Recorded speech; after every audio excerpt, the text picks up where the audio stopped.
Vamos lá.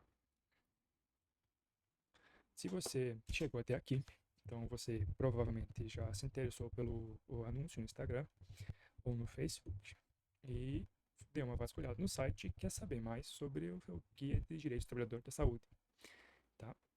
No site vai ter lá um documento em PDF com esse guia e também uma tabela falando um pouco sobre os direitos do trabalhador da saúde. E mais abaixo no site vai ter uma planilha de cálculo que vai possibilitar você fazer um cálculo de insalubridade, que você vai ter direito, tá? Então, mas fica atento aqui que eu vou te explicar agora, tá? Vamos com calma para você que trabalha na área da saúde poder entender um pouquinho mais sobre seus direitos. Meu objetivo com esse vídeo é democratizar o direito para os trabalhadores, e se você acha que tem direito ao que você vai ver aqui no vídeo hoje, enfim, procure um advogado que vai te auxiliar, tá? Meu nome é Bernardo, sou advogado trabalhista, então atuo hoje principalmente com direito acidentário do trabalho e doenças ocupacionais, mas atuo, né, se surgir oportunidade, na área trabalhista aí com todos os casos. Enfim, vamos lá. Então, Guia de Direitos do Trabalhador da Saúde. Vale para quem? Trabalhadores de hospitais, clínicas, unidades de pronto atendimento, enfim, todo mundo. Vamos lá. Insalubridade em grau. Tá? Onde a gente acha isso? NR15, no Ministério do Trabalho. Vai estar lá as NR, só digitar isso no Google lá, você vai achar NR15, vai no anexo 14, agentes biológicos. Vamos lá. Então, o problema aqui. Muitos profissionais vão ter direito ao grau máximo, muitas vezes, e o pessoal lá do RH, enfim, o pessoal que faz a gestão dos pagamentos, paga o grau médio de 20%. Tá, mas e quando que é o médio, né, o grau médio devido e quando é o de 40? Vamos começar pelo normal, pelo que a maioria dos trabalhadores vão ter direito. Tá? Quando que ele ocorre? Então, é devido praticamente a todos os trabalhadores da saúde, né, que trabalham em hospitais, emergência, no serviço público, enfim, etc., em estabelecimentos destinados a cuidados com a saúde humana, que vão ter contato direto com os pacientes. Ou não só os que têm contato direto com os pacientes, mas quem manuseia os objetos de uso dos pacientes, que não esteja previamente esterilizado ou que não esteja com a proteção adequada. Então, esse vai ser o basicão. Então, a maioria dos profissionais da saúde vai receber 20%. Só que vão ocorrer situações em que o profissional vai ter direito ao dobro de insalubridade, ao grau máximo. Então, quando ele vai ter? Que é o pulo do gato e que muitas vezes dá ensejo para processo trabalhista. Vai ter direito ao grau máximo? Então, o trabalhador que vai ter contato com pacientes em isolamento por doenças infecto-contagiosas. Então, tiver contato com paciente em isolamento, ou não precisa ter contato direto, mas com os objetos desses pacientes em isolamentos que não sejam previamente esterilizados ou que não tenham a proteção adequada, vai ter direito a 40% de insalubridade, né, sobre o salário. Então, muitas vezes o RH paga 20% para esses profissionais quando deveria pagar 40%, pois a gente pode perceber que o grau de insalubridade, o grau de contato, né, com agentes nocivos vai ser maior. Uma coisa é o profissional trabalhar no dia a dia, então cuidar de um paciente que chegou ali enfim, lá no hall de atendimento, e outra coisa é, digamos, o profissional está lá na UTI, que exige um cuidado redobrado.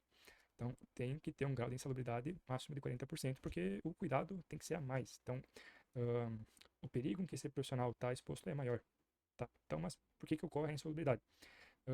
A insalubridade é a remuneração do empregado, uma espécie de compensação, paga a ele pelo risco a que ele está exposto aos agentes nocivos. Então, é uma compensação financeira pelo risco. E a gente pode perceber aqui, né, que devido aos graus aqui, conforme maior o risco, maior é a insalubridade que esse profissional vai ganhar.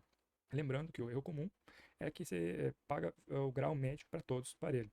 Então, a partir de quando que o profissional vai poder cobrar? Então, a partir de 5 anos anteriores, tá? Vai ser feito um cálculo e tudo mais, da diferença desse excepcional de insalubridade, então desses 20%, né, que falta. No site, mais abaixo, ali onde você estava antes de ser direcionado para esse vídeo, vai ter lá uma tabelinha do Excel que vai te ajudar a calcular a diferença do adicional de insalubridade. Também tem um vídeo meu lá explicando como utilizar a tabela para calcular o adicional de insalubridade. Tá, vamos para o próximo direito aqui. Agora você já aprendeu sobre insalubridade. Vamos para mais um. Pausa para descanso. Esse aqui é muito legal. Como desgraça na vida do trabalhador pouca é bobagem, então, com a reforma trabalhista, digamos assim, não é mais necessário que o empregado tenha o seu intervalo para descanso. ele pode ser indenizado e tocar direto o serviço, e a gente já vai ver isso aqui. Tá? A jornada normal que se imagina para um trabalhador da saúde é 12 por 36, né? Só aí ele já teria direito a no mínimo 1 hora de pausa para repouso ou almoço, enfim. Tá. Tinha um artigo lá na CLT, o artigo 384, que foi revogado, que tratava sobre o período de repouso. Enfim, mas foi revogado, então a gente passa a ter no artigo 71 a regra geral para todos. Então, eu vou ler aqui para vocês e logo vamos explicar, tá? Artigo 71 da CLT, transcrevi aqui em cima, ele diz: em qualquer trabalho contínuo cuja duração exceda 6 horas, é obrigada a concessão do intervalo para repouso da alimentação, que será de no mínimo 1 hora. Essa é a regra geral. Só que o que acontece? Botaram um parágrafo, então, que diz o seguinte: se o empregador ou hospital, enfim, o órgão diretivo lá, não quiser conceder a jornada com essa pausa, né, jornada de trabalho com esse horário, né, de 1 hora para repouso, intra-jornada, né, não precisa. Então, vai ser indenizado. Vamos ler aqui o parágrafo 4º e a sacanagem com o trabalhador, tá? A não concessão do intervalo intra-jornada mínima do repouso, né, 1 hora, enfim, para repouso e alimentação aos empregados urbanos e rurais. E veja que não se trata só dos trabalhadores da saúde, mas isso num grau tem um peso maior para os da saúde, né, porque precisam de toda uma atenção.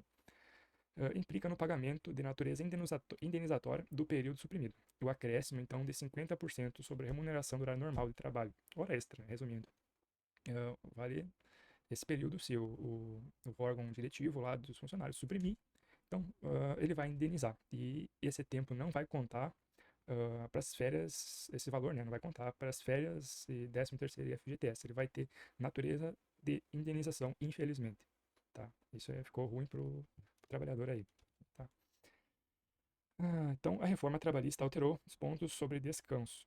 Então, jornadas de 12 por 36 ignoram frequentemente intervalos intra-jornada. Então, é o que a gente vê na realidade aí, né?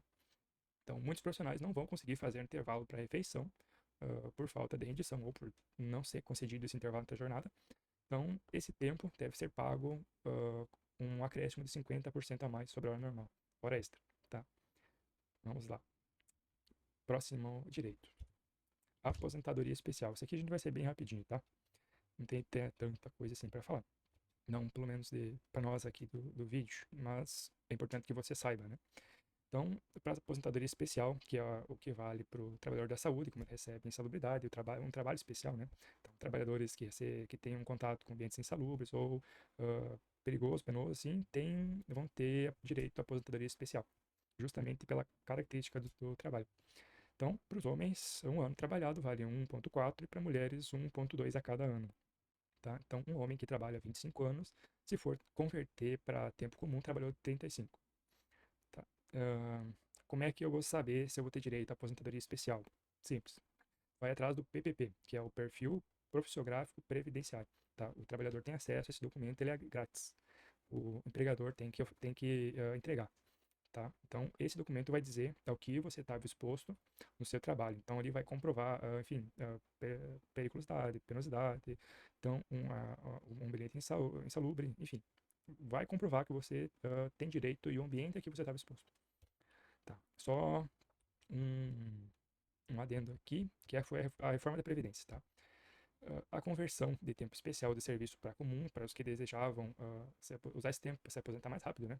Daqui a pouco tinham o tempo comum e queriam usar esse especial, então, para contar mais tempo para se aposentar. Como já vimos, ele vale mais, né? Então, só vai poder utilizar esse tempo especial, de serviço especial, né? Insalubre, perigoso, enfim, para o tempo trabalhado até 13 de 11 de 2019. Até a reforma da Previdência. Então, quem completou 25 anos de atividade até essa data, então já vai ter direito adquirido. Os que não completaram vão entrar na regra de transição. Somar 86 pontos entre idade e tempo de contribuição e ter 25 anos de atividade especial. Então, lembrando, só vai poder somar ao tempo de trabalho, e geralmente é para esses que entram já na regra de transição, então o período trabalhado até 13 de 11 de 2019. Por último, aqui temos nosso checklist de direitos. Essa checklist vai estar lá na página do escritório, tá? Que direcionou você para esse vídeo, então vai estar em PDF, pode baixar lá para te ter. Então, que vai falar basicamente aqui, esquematizado, né? Adicional de insalubridade, 20 ou 40%. Então, quem tem contato com um paciente em isolamento, enfim, ou os resíduos, vai ter direito ao dobro, a 40%, no grau máximo. Horas extras, então, se você não consegue fazer um intervalo de 1 hora para descanso, ou se você não faz, deve ser pago como hora extra. Enfim, tá.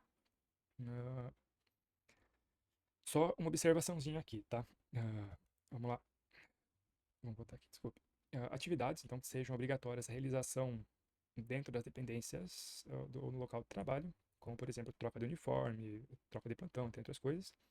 Se demorar mais que 10 minutos por dia, enfim, vai valer como hora extra, tá? Então, digamos lá que o trabalhador da UTI tem que usar uma roupa especial antes de começar a trabalhar.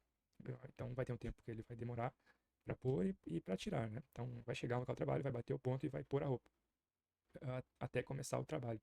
Esse tempo que ele vai pôr a roupa, considera esse tempo à disposição do empregador. Então, vai valer como hora extra. Então, se passou 10 minutos na entrada, 10 minutos na saída, já vai ter, além, se ele não tiver 1 hora para descanso, vai ter mais 20 minutos, né, diários, se for o caso, de hora extra. Vai ter direito a isso. Enfim, esse tipo de coisa, então, da hora extra. Mas isso é mais comum, tá? Enfim, no mais seria isso, então, Bernardo, enfim, querendo falar um pouquinho para você, trabalhador, sobre as teses de direito trabalhista, para você conhecer um pouco melhor o seu direito. Você gostou e assistiu até aqui, né? Entre em contato, se quiser, conosco, para saber mais, quiser tirar alguma dúvida. Vai ter no nosso site ali materiais, então usem, tá? Baixem o PDF, baixem a tabela. Então, se for o caso de vocês, entrem em contato com a advogada, tá? Enfim, tá ali tudo, as redes do escritório. Podem acessar, tem conteúdo. É de graça e vale muito, tá? O trabalhador conhecer seus direitos vale muito. Tá, isso aí, vamos ficando por aqui, falando sobre o Guia Trabalhador da Saúde. Então, se for o seu caso, fique atento e vá atrás, tá? Abração, beijo no coração e até mais. Falou!